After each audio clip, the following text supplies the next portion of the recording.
Welcome to Independent Sources. I'm Garry Pierre-Pierre.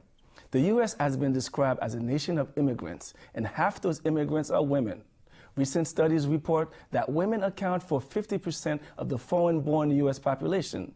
Women are in the forefront of the immigrant rights movement, and women hold powerful positions in the immigrant and ethnic press. But is this demographic reflected in media coverage? On this edition of Independent Sources, we look at women in the immigrant and ethnic media, the stories that make the news, and some women who make the decisions.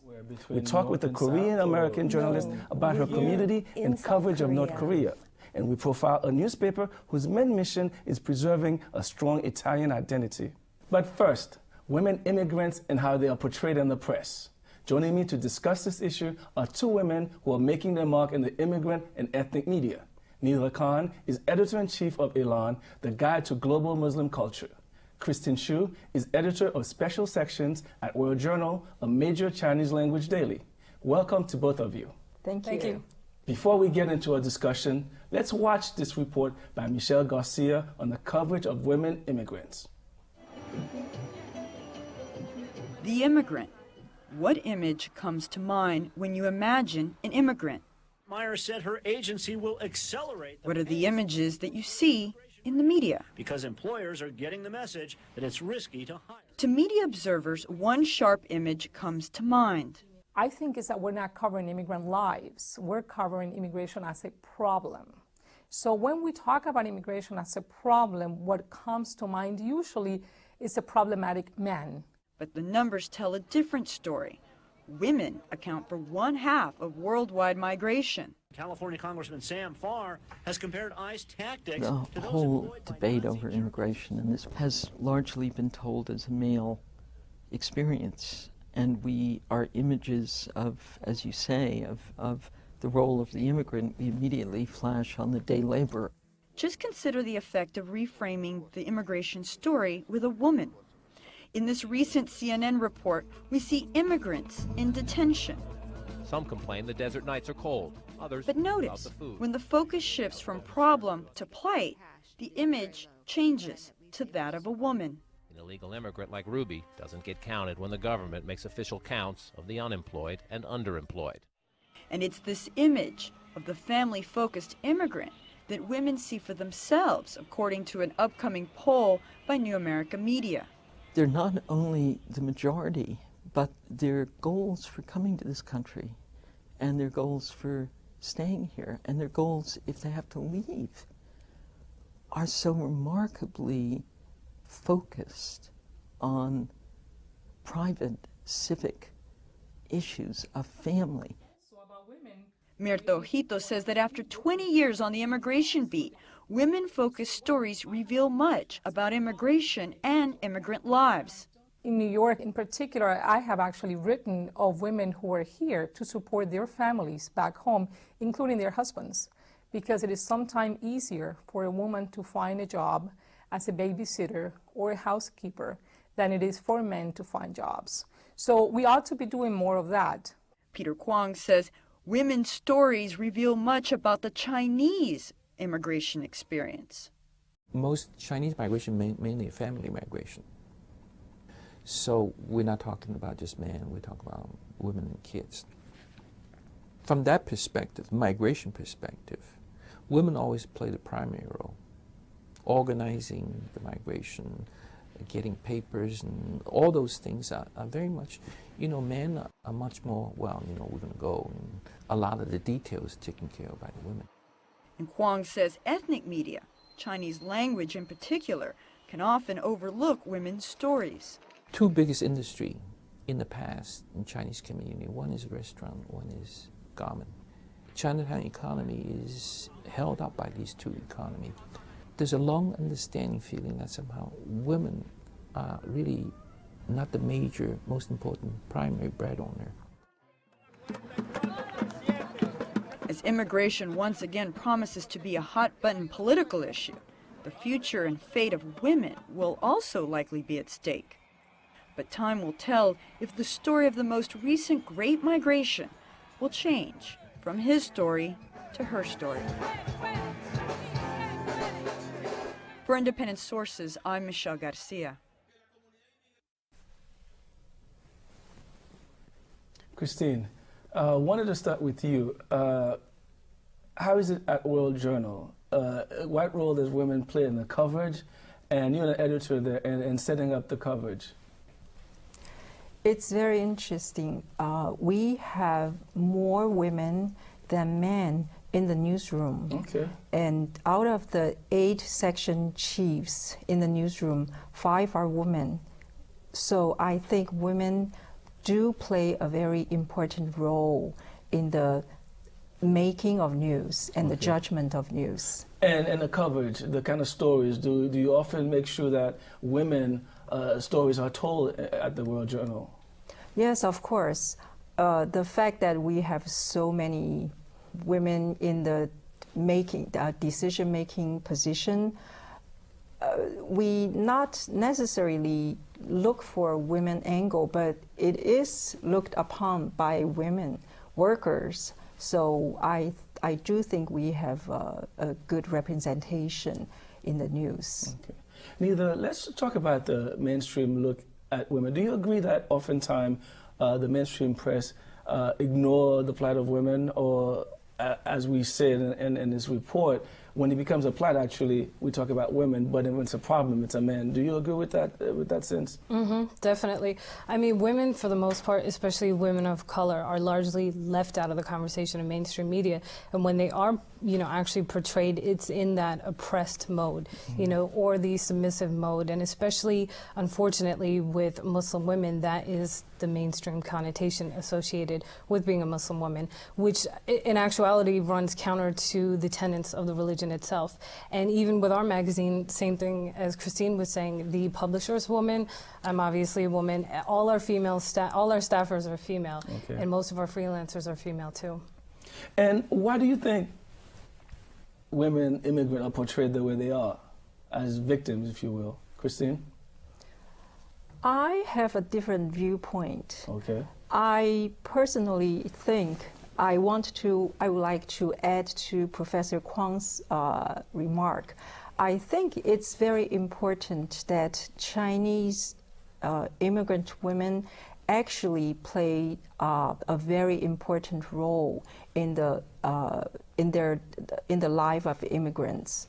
Like, for instance, I noticed that we see a lot more women than men serving as chief breadwinners of the families here in the United States. I think if I do not have statistics with me, but if we look carefully, I'm sure we see a lot more women work in the United States.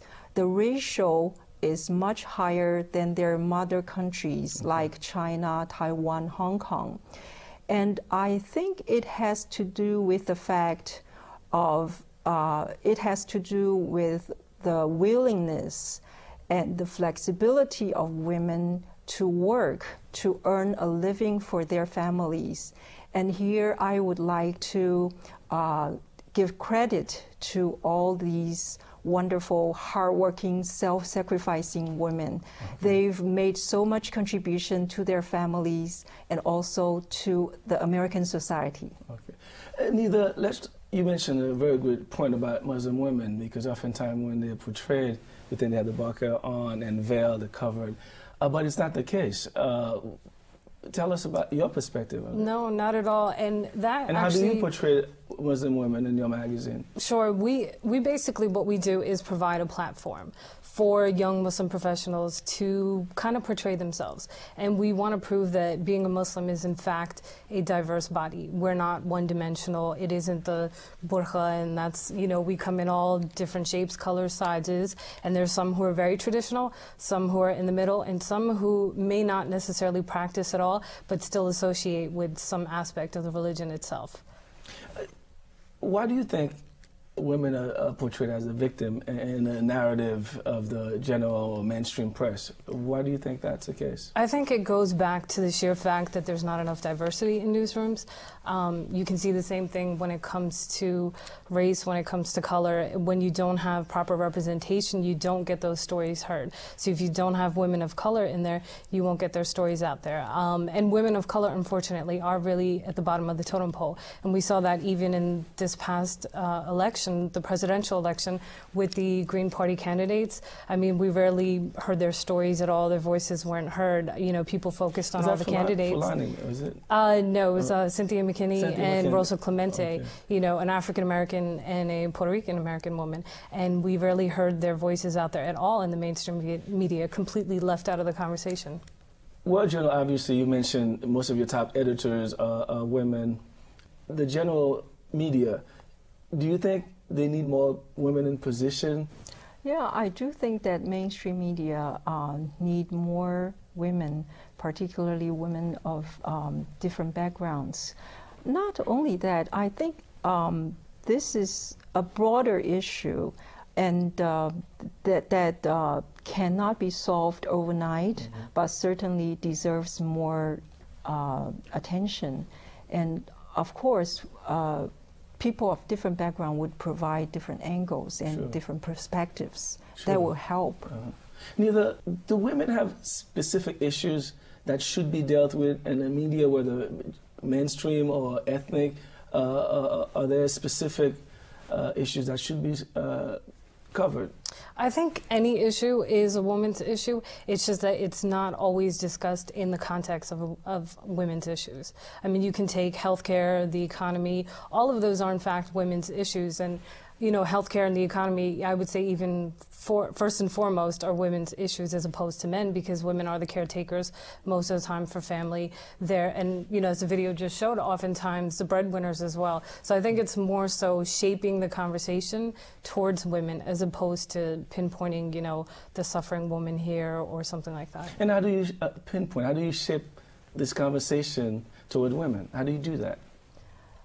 I think what we at World Journal, what we do to serve our women readers are that we do care a lot about their concerns. Like, for instance, we have a daily section, living section, which covers primarily issues that women care a lot about.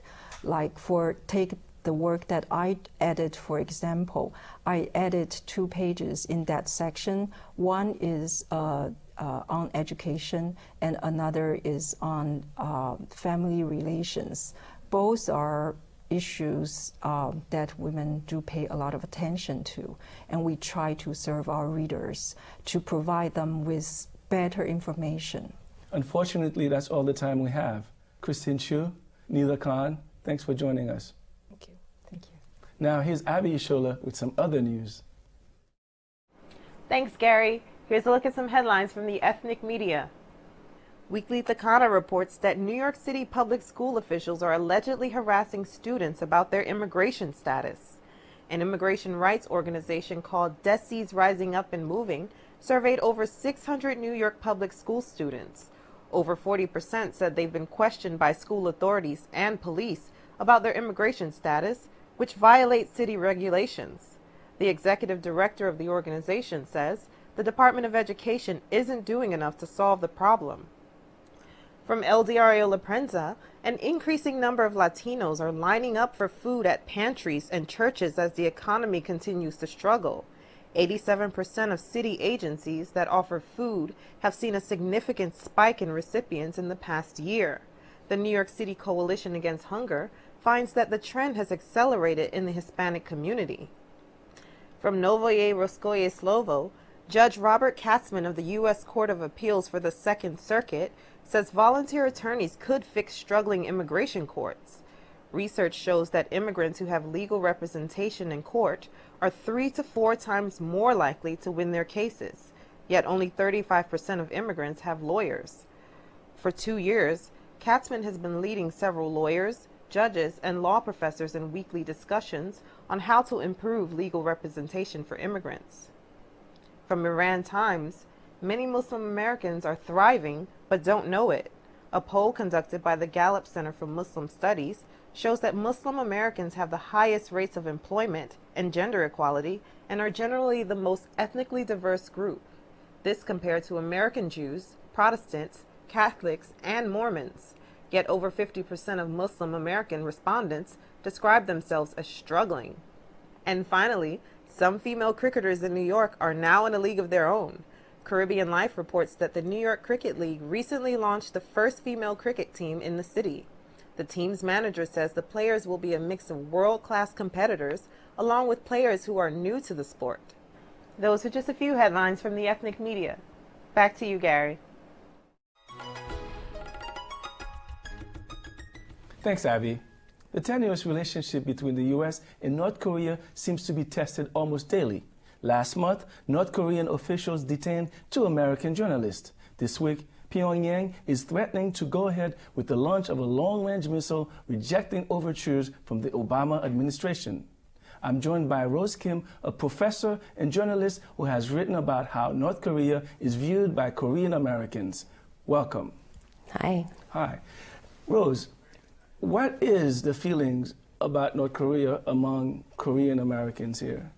Well, Gary, you know, before I even go to that question, I guess I am concerned about your characterization of the opening statement that you made. According to North Korean sources, they're claiming that this missile is not, that this launch is not a missile, but a satellite, a commercial satellite. And I think we have to be cautious about, you know, these statements we're making about what's going on in North Korea. I think we have such limited access to the country, such limited contact with the country, and, you know, especially following the fiasco over the weapons of mass destruction, I think we really have to be cautious about government intelligence. Fair point. I mean, I think I absolutely agree with you because we really don't know what's happening inside North Korea. It's not an open society, but nevertheless, there's been some tensions around North Korea.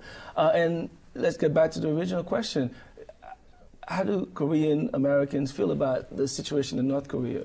Well, I think it is a situation of great tension, and it has been ever since 1953 when the armistice was signed. I mean, for Koreans on the peninsula, this is, and for Korean Americans here, this is still an ongoing conflict that has not been resolved.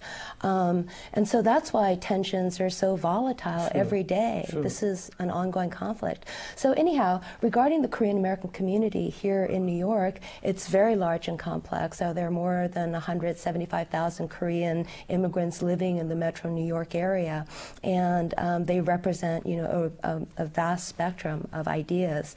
I think historically the Korean immigrant community in the U.S. have tended to be more conservative and more fearful of the communist regime, being that they many of them directly suffered the war and then came here afterwards.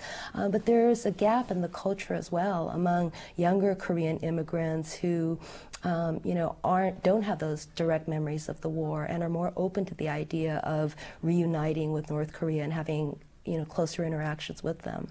And when Koreans write about North Korea here, what do they say? Where do they get the information? Who's their sources? Are they just writing blindly, just like most of us in the general media, or is there a specific insight that they bring to the table that we need to know about? Well, historically, I mean, the Korea Times especially has had a reputation of having strong anti-communist coverage, and so I think there is a very strong anti-communist bent to their coverage. But I think, you know, also there's, you know, it's interesting having this conversation about the Korean media, just as in Korea right now, there's all this controversy about this government bill, which is trying to encourage cross-ownership, media cross-ownership. Cross-ownership between where? Between North and South, or between no, within here? In South Korea, so that if you own a newspaper company, you can also own a TV company, a broadcasting company. And originally that wasn't allowed, but now there's this bill, and also the chaebols, the big conglomerates, would also be able to buy up cross-media, broadcasting and newspapers. So Korean reporters have been on strike, and there's a lot of tension around the political ideologies of the existing Korean media. And I think if you think about the history of Korea and its sort of emergence out of this military dictatorship after the war, media freedom is still developing. And the Korean American press. The Korean American press has especially sort of lagged behind politically. It has been remarked that there is sort of, a gap. I mean, because many of the people who are working and running the Korean newspapers here have been here for a long time. So they're not, there's a gap between their experience of Korean life and, their experiences here. How does that affect their reporting? Well, regarding with North Korea, there has been strong, anti-communist coverage, support of the U.S. military. I mean, also the Korean media, they're also impacted, and I guess I've written about this, just about their business concerns. When, it has been noted that when there are these anti-U.S. episodes in Korea, as in 2002, when there were these two Korean schoolgirls who were run over by a U.S. truck. There were these anti-U.S. military demonstrations. And then Korean immigrants here reported a backlash, a drop in business, sentiments from people here, well, why don't you go back? Or why are you here? So, the Korean immigrant community is, feels vulnerable in various ways. I mean, I think that also impacts the coverage of these issues here. From what I understand, the younger, as you mentioned earlier, the younger, those who didn't live the bad days of the conflict between the two countries, they have a different take. Do they have a voice in this debate? Well, I think, much as in this country, there's a growing online media. I don't know if you're familiar with the news site, Oh My News, but that was like the first global citizen journalist reporting site that was started, I guess, in 2000. Yeah, they've been around 10 years. So there's this sort of growing citizen journalist movement that I think is trying to challenge the sort of media that has dominated the Korean landscape. How do the North Koreans feel about sort of like South Korea and reunification of division, if you will, situation? How do South Koreans feel? No, North Koreans. I mean, do you get in a sense how North Koreans feel about sort of this talk about unification or keeping them apart? Well, I think, for both North Koreans and South Koreans, there's a great desire for reunification. My father was born in Kaesong, which is in North Korea now. So this is a conflict that people are still experiencing. So, there are families that are divided, relatives that have been lost. So it's a very deep emotional issue. It's very complex, But I think, Koreans clearly have a history and a memory of one country. We'll have to leave it at that. Rose Kim, thanks for joining us. Thank you. We'll be right back.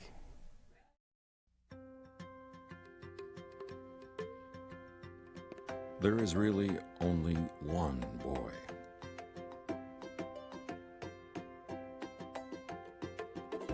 One girl.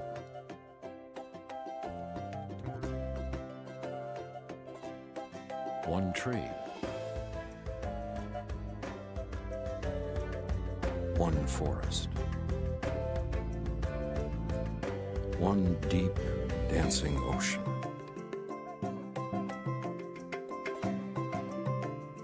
One mountain calling. One handful of sand through our fingers. One endless sky overhead. And one simple way to care for it all. Please visit earthshare.org and learn how the world's leading environmental groups are working together under one name, EarthShare. One environment, one simple way to care for it.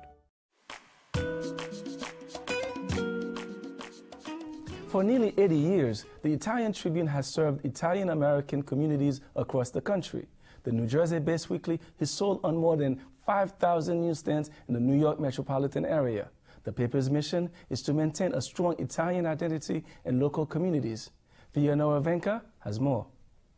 What I call the enemy of the Italian Tribune, or for any, for that matter, any ethnic newspaper, is the Americanizing of of the Italian American, of the Italian experience.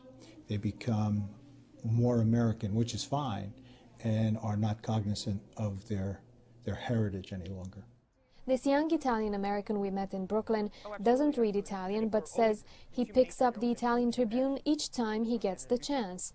That's because the paper is printed in English and helps him be in touch with his Italian heritage. Maybe more Italian magazines I read, not so much papers. Bella Italia is one of them, and La Cucina Italiana, another one. But I don't know other. Oggi would be the only one, but that's written in Italian, so it's hard for me to read. So I think the Tribune is the only one that I know that is printed in English. I think the papers that are written in Italian and just in Italian are more geared to the older Italian Americans who do read and write it fluently. But a lot of the Italian Americans here in the States are not fluent in the language, or many of them have learned the dialect from their families. So having the paper in English is definitely a plus. Almost 80 years ago, the Italian Tribune got started with some of its content written in Italian because of the heavy influx of Italian immigrants at the time.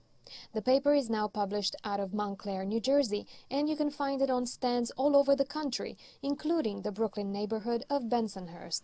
What was several decades ago known as Brooklyn's Little Italy, Bensonhurst is now a mix of different ethnicities, as many Italians dispersed to other areas. There's not a lot of Italians left in this one area anymore. So without that grouping of everybody together, there's not that conversation between people. A lot of things get lost. It's not as tight an Italian area as it used to be here, where you were constantly reminded of, well, there's going to be that feast, and here comes that feast, and then that means they're going to lift the saint up over there, but that paper brings that all together. We offer them a lot more in culture, heritage, and general knowledge of Italy, as well as the social functions and things in their own communities. The things that they cannot get in a daily newspaper, they can get in our paper. Joan Alagna has been working with the Italian Tribune for over 25 years. Her father, Ace Alagna, was the former publisher of the Tribune and a renowned White House press corps photographer who worked for Presidents Truman, Eisenhower, Kennedy, Johnson, and Nixon. Now in the hands of Alagna's daughter, a former New Jersey assemblyman, and the paper's staff, the Tribune continues Alagna's 3-decade work of maintaining the bond between Italian Americans and their cultural heritage. Buddy Fortunado says the task now comes with an ever-growing challenge of having to fight what he called the Americanizing of the Italian experience.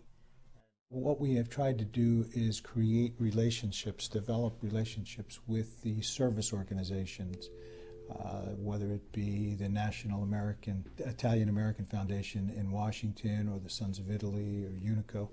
They have the same challenges before them. So what I have tried to do is convince them that we should face those challenges together. And I think that we have been able to continue the interest in the Italian heritage and the Italian culture, Italian American experience, and we've been doing that together. And the result is a paper that leaves the second-generation Italian with one sure thing. A sense of pride. It feels familiar. It feels, like we're going in the right direction, and we have a lot to offer, and it's being acknowledged. That's our show. Thanks for watching, and we'll see you next week. In the meantime, be independent-minded.